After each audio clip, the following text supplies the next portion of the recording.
Hari ini tepat 1 tahun Joko Widodo memimpin Jakarta, namun ada yang tak bisa lepas dari pria asal Solo tersebut, yaitu belusukan. Ya, dan momen setahun memerintah Jakarta yang juga bertepatan dengan Hari Raya Idul Adha ini tetap dimanfaatkan Jokowi untuk melakukan kegiatan favoritnya itu. Tak seperti Hari Raya Idul Adha tahun sebelumnya, Gubernur DKI Jakarta Joko Widodo memilih mengikuti sholat Idul Adha di halaman Balai Kota ketimbang di Masjid Istiqlal. Usai sholat dan bersalam-salaman, Jokowi menyerahkan secara simbolis hewan kurban kepada panitia kurban. Di sini nggak ada orang, sekda nggak ada, biasanya sekda nggak ada. Sekda kan baru haji ya saya di sini. Setelah beramah tamah dengan keluarga Pemprov DKI, pria asal Solo ini melanjutkan kegiatan favoritnya, belusukan. Kali ini, kawasan Lenteng Agung, Jakarta Selatan, menjadi lokasi tujuan. Setahun lalu, kawasan ini juga dipilih sebagai tujuan belusukan dan sahur pertama di bulan Ramadan. Di sini Jokowi berkurban seekor sapi. Meski telah setahun memimpin, belusukan tetap menjadi gaya Jokowi untuk mendekatkan diri dengan rakyatnya.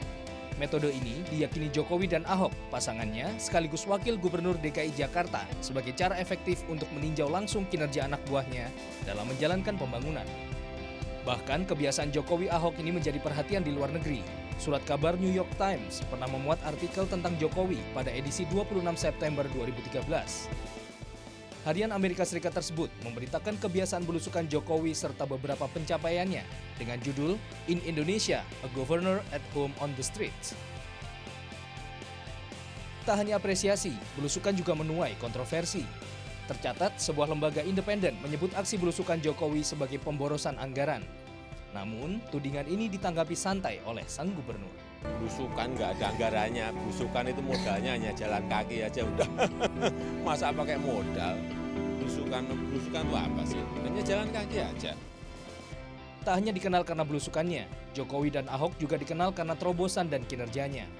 Setahun memimpin Jakarta, berbagai gebrakan program mereka lakukan, dan sebagian besar telah berdampak pada masyarakat. Diawali dengan program Kartu Jakarta Pintar dan Kartu Jakarta Sehat. Kedua program ini bertujuan pada pemenuhan biaya personal pendidikan dan kesehatan bagi warga tak mampu di Jakarta.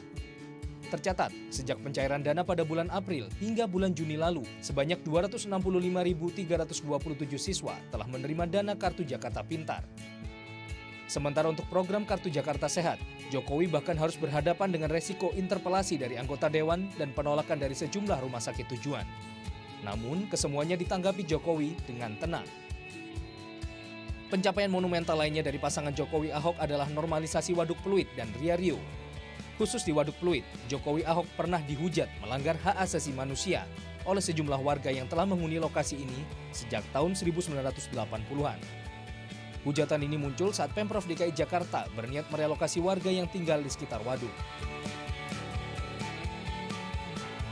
Pelaksanaan relokasi warga bantaran juga menemui kendala saat penyelesaian uang kerahiman warga Waduk Ria Rio. Namun masalah ini tak dibiarkan berlarut-larut. Alih-alih proyek mangkrak, Jokowi pun kembali melancarkan jurus silaturahmi dengan mengundang warga Waduk Ria Rio makan siang serta menaikkan nilai uang kerahiman. Program relokasi warga sekitaran waduk dan sungai pun kembali berjalan. Sejumlah warga penghuni bantaran kini telah menikmati tinggal di Rusunawa dengan berbagai fasilitas. Katakan 100% sudah rampung, pindahan anak-anak sekolah sudah diurus, ada yang ngurus, yang SD yang ngurus sendiri, yang SMP ngurus sendiri, yang SMA, SMK ngurus sendiri. Sudah ada yang ngurus di sini semuanya. Kemudian perabotan juga sudah diberikan, dari kasur, alat-alat juga kompor, kipas angin, kulkas, lemari, TV, semuanya udah. Yang tak kalah fenomenal adalah relokasi pedagang kaki lima di sekitar Pasar Tanah Abang, Jakarta Pusat. Seluruh pedagang dipindahkan ke Blok G Tanah Abang yang pembangunannya menelan biaya sekitar 2 miliar rupiah. Sebelumnya, Asosiasi Pedagang Kaki Lima Indonesia (APKLI) sempat mensomasi pasangan pemimpin ibu kota ini. Namun, lagi-lagi, Ahok menanggapinya dengan dingin. Hasilnya, perlahan namun pasti, perekonomian di Blok G Tanah Abang mulai berdenyut. Ketertiban dan kerapihan lingkungan Tanah Abang yang sempat semerawut pun mulai terwujud. Namun pasangan Jokowi Ahok juga bukannya tak memiliki pekerjaan rumah besar. Kemacetan adalah masalah utama yang masih menjadi momok bagi kedua pemimpin ibu kota ini. Meski program Mass Rapid Transit atau MRT dan monorail telah dicanangkan dan dimulai pengerjaannya, namun tak serta-merta masalah kemacetan Jakarta langsung terselesaikan. Untuk masalah yang satu ini, Jokowi Ahok bahkan mewacanakan kebijakan tidak populer, yaitu menaikkan tarif parkir dan jalan berbayar. Artinya, warga harus membayar cukup mahal bila ingin berkendara dan memarkir kendaraan pribadi di kawasan tertentu. Kebijakan ini diimbangi dengan upaya peningkatan kualitas layanan angkutan umum Jakarta. 1 tahun memang bukan waktu yang lama, namun juga bukan waktu yang singkat untuk terus bekerja keras. Pencapaian pasangan Jokowi Ahok layak mendapatkan apresiasi. Namun, warga Jakarta juga terus menanti penuntasan pekerjaan rumah para pemimpin Jakarta hingga akhir masa jabatan mereka pada tahun 2017 mendatang.